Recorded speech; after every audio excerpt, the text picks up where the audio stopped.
नमस्कार मंडळी, हे आमचं देवघर आहे आणि आज मंगळवार आहे. शुभ सकाळ. रामकृष्ण हरी.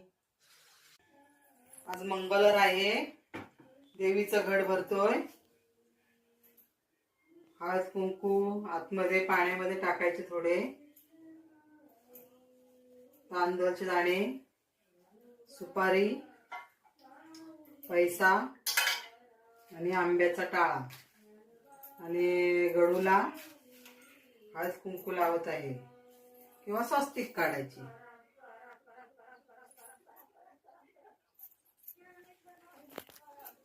कुंकू लावलं, आता हळद लावतो.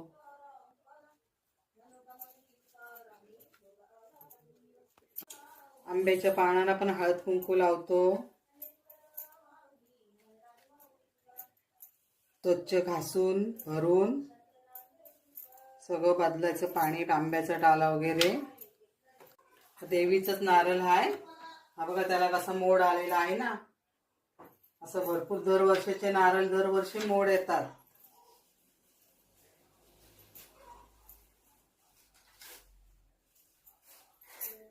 दरवर्षी मोड येतात, लावायचे नारळ. आपण नाही लावलं तर कोणाला तरी देते.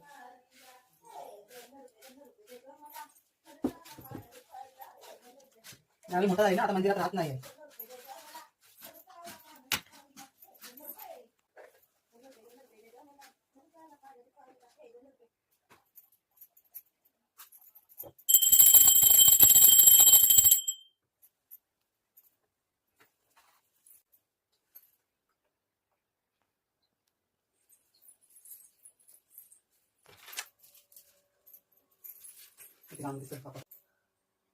हा आमचा छोटा पिल्लू मगापासून देवपूजा करत होता. तो तिथपासून रडत होता, खाईतच नव्हता. म्हणून तो आता त्याला आता बाप्पा करायला घेऊन आले.